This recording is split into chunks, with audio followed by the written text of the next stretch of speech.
नमस्कार। तो कोविड के बाद जैसे हम देख रहे हैं हिप के केसेस काफ़ी बढ़ रहे हैं, तो काफ़ी लोग ये पूछते हैं कि डॉक्टर साहब हम हिप सर्जरी कब कराएं, और काफ़ी सारे सवाल भी होते हैं।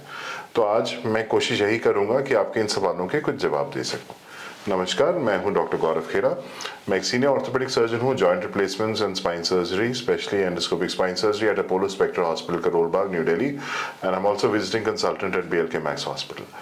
So in my previous videos, I have discussed with you why COVID is causing more of hip cases, what are the different stages of AVN, AVN के अलग अलग initial stages में हम क्या करते हैं, later stages में हमको THR करना पड़ता है।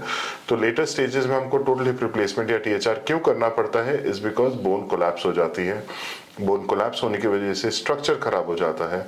स्ट्रक्चर खराब होने की वजह से आर्थराइटिस डेवलप होता है, पेन होता है, लिम्ब की शॉर्टनिंग हो जाती है, रेंज की रिस्ट्रिक्शन हो जाती है, और इस वजह से पेशेंट की फंक्शनैलिटी बहुत कम हो जाती है। Now what is total hip replacement and why is it called total hip replacement? Total hip replacement मतलब हम हिप के दोनों components, acetabulum as well as the head of the femur, इन दोनों को चेंज करते हैं।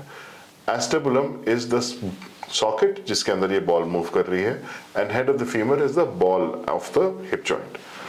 अब ये दोनों जब चेंज करते हैं तो इन दोनों की जगह एक कंपोनेंट लगाया जाता है। दो टाइप की हिप्स आती हैं, सीमेंटेड हिप्स, अनसीमेंटेड हिप्स। सीमेंटेड हिप्स जो होती हैं उसमें एस्टेबुलम में एक पॉलीमर का एक कप लगता है और मेटल का हेड होता है। अनसीमेंटेड हिप्स में एस्टेबुलम में एक शेल लगता है जो स्क्रू से कसा जाता है, जिसमें बोन ग्रो हो जाती है। उसके अंदर फिर एक पॉली लाइनिंग लगती है। अलॉन्ग विद दैट जो स्टेम लगती है उसमें जिसमें हम फीमर का हेड लगाते हैं, उसमें कोई भी सीमेंट यूज नहीं होता, ये बोन की ग्रोथ से बॉडी से चिपकता है। ये तो बेसिस हो गए about what total hip replacement is. Common questions मेरे से क्या पूछे जाते हैं?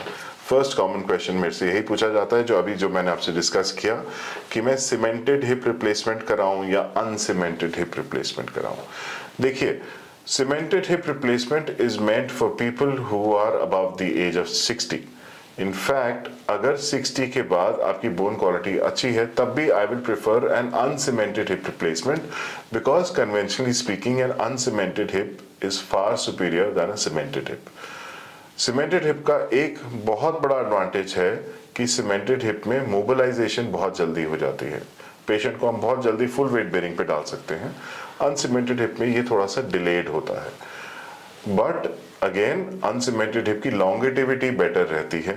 अनसीमेंटेड हिप जो है इनका होल्ड बेटर रहता है एंड इनकी ओवरऑल परफॉर्मेंस बेटर रहती है। नाउ बाकी दूसरा एक क्वेश्चन मेरे से बहुत लोग सवाल पूछते हैं कि बेरिंग सरफेस जो होता है, काफ़ी लोग मेरे पास आते हैं कि सर हमने सेरेमिक हेड के बारे में पढ़ा, हमने मेटल हेड के बारे में पढ़ा, मेटल ऑन पॉली के बारे में पढ़ा। अब गूगल में पीपल आर सर्चिंग नाउ ये बेरिंग सरफेसेस क्या होते हैं। Bearing surfaces basically this is a mobile joint, this is not a fixed implant. जो हम प्लेट रॉड डालते हैं वो एक फिक्स्ड इम्प्लांट है। ये जो इम्प्लांट है इसमें देयर आर टू सर्फेसेस जो कि मूव कर रहे हैं। So the ball and the socket is moving, socket is having one surface, the ball is of another surface. इन दोनों का इंटरैक्शन जो होता है, इसकी वजह से क्या आगे रिजल्ट्स होते हैं वो हम बेरिंग सरफेस से पता करेंगे। सो दो बेरिंग सरफेसेस या अंदर पॉलीमर यूज करते हैं, और बॉल जो होती है वो सेरेमिक या मेटल की होती है। Ideally speaking, a ceramic on polymer is the best combination. इसकी longevity definitely ज़्यादा होती है as compared to metal on poly. Then एक मेरे से और सवाल लोग बहुत पूछते हैं कि सर हिप आप कैसे खोलेंगे? हमने नेट पे पढ़ा कि anterior, posterior, lateral, totally dependent upon the surgeon. किसी भी अप्रोच से कोई फर्क नहीं पड़ता। आप हिप को चाहे पोस्टीरियर अप्रोच से खोलो, लैटरल अप्रोच से खोलो, एंटीरियर अप्रोच से खोलो, the basic key to the success is आपका इम्प्लांट प्लेसमेंट कैसे हो रहा है, how your surgeon is trained, what your surgeon is comfortable doing is what you should be letting your surgeon do. You should leave this option on the surgeon कि उनको कौन से approach से hip को खोलना चाहिए। Then another common question which I'm asked is कि hospital stay कितना देर रहेगा और सर्जरी कितनी देर तक चलती है। कॉमनली स्पीकिंग एक टोटल हिप रिप्लेसमेंट की सर्जरी करीबन 1 से 1.5 घंटे की होती है। जनरली 90% हिप्स हमारी 1 घंटे में बड़े आराम से हो जाती हैं। कुछ कॉम्प्लिकेटेड हिप्स होती हैं जिसमें कि काफ़ी ज़्यादा रिस्ट्रिक्शन होती है मूवमेंट की, टिश्यूज टाइट होते हैं, ऑस्टियोफाइट्स काफ़ी बने होते हैं, that surgery can take up to about 1.5 hours. As far as hospital stay is concerned, एक THR के बाद पेशेंट 3 to 4 days के लिए हम लोग जनरली हॉस्पिटल में रखते हैं। Day 1 I personally keep all my patients in the ICU for monitoring. Surgical ICU एक अलग यूनिट होता है जहाँ पे हम पोस्ट ऑपरेटिव पेशेंट्स को रखते हैं so that we can just monitor them. Day 2 से हम जनरली सारे पेशेंट्स को चलाना शुरू कर देते हैं। सीमेंटेड हिप वाले पेशेंट्स को फुल वेट बेयरिंग में मैं चलाता हूँ, अनसीमेंटेड हिप वाले पेशेंट्स को मैं पार्शियल वेट बेयरिंग में चलाता हूँ। I prefer keeping the walker for about 10 to 15 days. 15 days के बाद मैं normally walker हटवा देता हूँ and the patient is on the stick after the 15th day. 15 to 18 days के बीच में हम लोग suture removal मतलब stitches को निकालते हैं and I prefer keeping my patients on a blood thinner for about 1 month. Another very common question जो मेरे से पूछा जाता है कि what are the complications? Now, total hip replacement is a very safe surgery. Common complications, bleeding during surgery ये हो सकता है, डिलेड हीलिंग टाइम ये भी डेफिनेटली हो सकता है। रेयर कॉम्प्लिकेशंस में आता है हिप डिसलोकेशंस। हिप डिसलोकेशंस के अलग अलग कारण होते हैं। वन इज इन्फेक्शन हो गया, कैप्सूल जो है वो खत्म हो गई आसपास की, उसकी वजह से हिप लूज हो गया, it can come out. Second could be that your implant is not properly placed, implant के जो angles हैं those are not proper, उसकी वजह से the hip can keep popping out. Third could be that जो आपको बोला गया है कि you should have certain restrictions, cross leg नहीं बैठना, चौकड़ी नहीं मारनी, you're not following that and you're doing that and your hip is becoming unstable and is coming out. So if your hip is unstable, I'm sorry, इसके बाद there is only one option कि आपको hip revise ही करना पड़ेगा. Another complication which as surgeons we are very scared of is infection.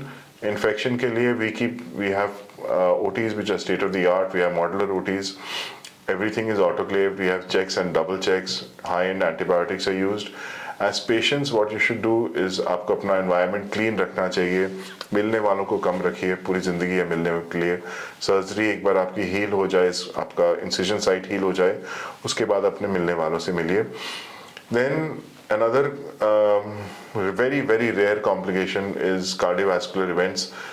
बहुत rare होती हैं but yes this is a complication जो हो सकती है। द रीजन बीइंग कि एनी जॉइंट रिप्लेसमेंट उसमें कॉम्प्लिकेशन होने के चांसेस रहते हैं जिसको हम DVT कहते हैं, that is deep vein thrombosis.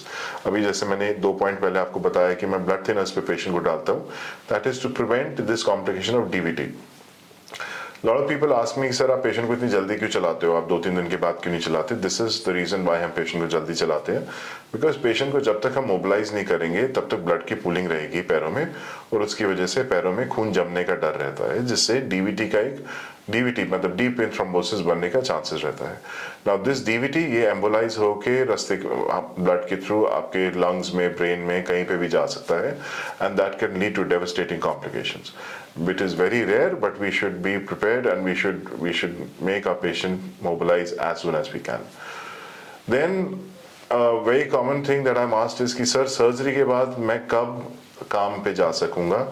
It is commonly seen that in about 3 weeks, most of the total hip replacement patients, 3 to 4 weeks में, they are able to go back to work. 4 weeks के बाद 4 to 6 weeks में patient जो हैं हमारे सारे गाड़ी भी चला सकते हैं and they are able to do all works. You will be able to do everything. You can go for a walk, you can climb stairs, you can go for a hike. आप सब कुछ कर सकते हैं. High impact activities में मना करता हूँ, जैसे running, jogging, skipping. The reason being कि आप जितनी भी हाई इम्पैक्ट एक्टिविटीज़ करेंगे आपका जो बेरिंग सर्फिस है उसका वेयर एंड टेयर बढ़ता है. इम्प्लांट की लाइफ हम बढ़ाएंगे तो हमारे रिविजन के चांसेस कम रहेंगे. So that is why certain these activities I tell the patient to avoid doing. Certain activities जैसे cross leg sitting conventional approaches में मना करते थे. आज की डेट में हमारे पेशेंट्स जो हमारी नई अप्रोचेस और जो नए इम्प्लांट्स आ रहे हैं दे आर सच कि पेशेंट्स हमारे क्रॉस लेग भी बैठ पा रहे हैं. सो आई होप आपको एक रफ आइडिया मिल गया. आपके कुछ कॉमन क्वेश्चंस जो आप पूछना चाहते हैं जनरली सर्जन से कि सर्जरी की रिकवरी कब होगी, व्हाट आर योर डाउट्स, वो कुछ क्लियर हुए हैं. And if you have any more doubts, please feel free to comment. I'll try to answer all those and I'll see you soon with the next video. Thank you. For more information, contact Dr. Khera's Wellness Clinic.